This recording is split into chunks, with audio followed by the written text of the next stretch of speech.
Today, the Prime Minister acknowledged the work of troops involved in the Kabul airlift. Their job is done. The job of engaging with the Taliban government about to begin.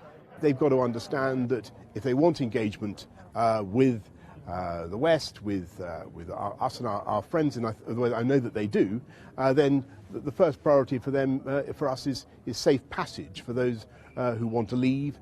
In a back room at the presidential palace, Kabul, hundreds of flags being prepared ahead of a ceremony to announce the new government to the world.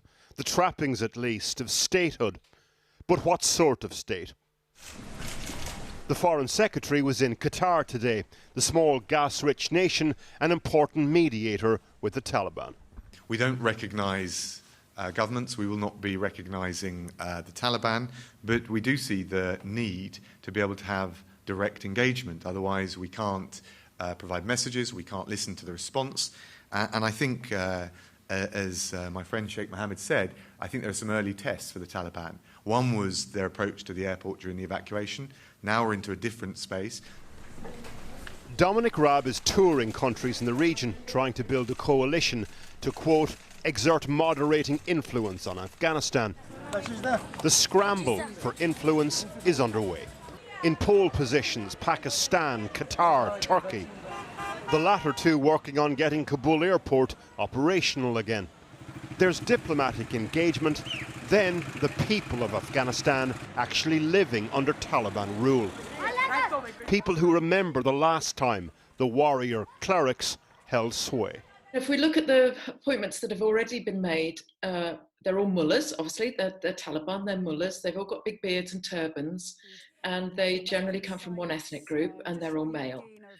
And I would expect that to keep going because the Taliban are still heady with victory. You know, they've kicked out a superpower, again, as they see it. Despite pleas for them to have a broad-based or a more representative government, I would be very surprised if they want to share power now.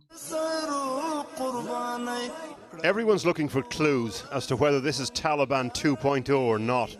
Today, Afghan State TV aired this documentary. Some of the footage was not new, but was broadcast today to celebrate victory over the US. It featured suicide bomber squads and car bombs. But is this another clue? A small group of Afghan women in the province of Herat urging the new leaders to include women in government. Taliban fighters did not break up the rally. At the moment, the eyes of the world are on Afghanistan. The most telling clue of all will come when they're not. Porrick O'Brien reporting. Well, earlier I spoke to Omar Samad. He was senior advisor to Abdullah Abdullah, the former chief executive of Afghanistan. And I began by asking him what evidence there is that the Taliban have changed in any way since the 1990s. There is evidence that shows that there's work in progress, that they are not entirely the same Taliban as the 1990s as far as how they portray themselves, their rhetoric, some of the images they want us to see, and some of the political statements that they're making. So from that point of view, the proof is in the pudding, as they say, I guess. The burden of proof is on them to show that it's not just words, that they also mean, in some cases, what they say. How do you rate the importance of their preparedness to have women at a, well, relatively low-level ministerial job? Well, that's actually a change from the 1990s, but it's not enough. I would expect them to hopefully reconsider this, hopefully have a discussion with the rest of Afghan society and with the international community on this. And I hope that beyond what they have already accomplished in terms of agreeing to women working, but not agreeing to women in leadership positions, that they are going to have a change of mind. I detect a change of mind in you, though, too. In a way, contemplating a relationship, possibly, with the Taliban, even if you have to wait a bit before you're quite sure what kind of relationship that might be. You're not kicking them straight out of bed. Well, they're in bed. It would take a lot to kick them out. The Americans tried to, they couldn't. NATO tried to, they couldn't. The UK included. We all tried to. I've been an ardent anti-Talibanism. I do not prescribe to their ideology as they portray it. I'm watching what they do. I listen to what they say.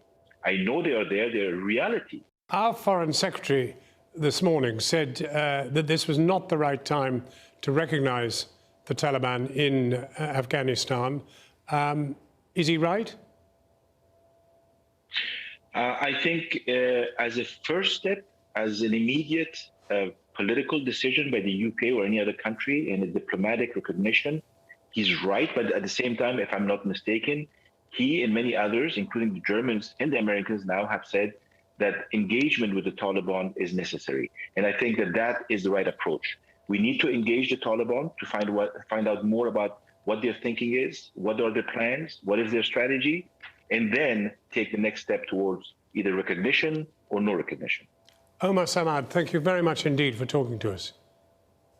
I appreciate it. Thank you.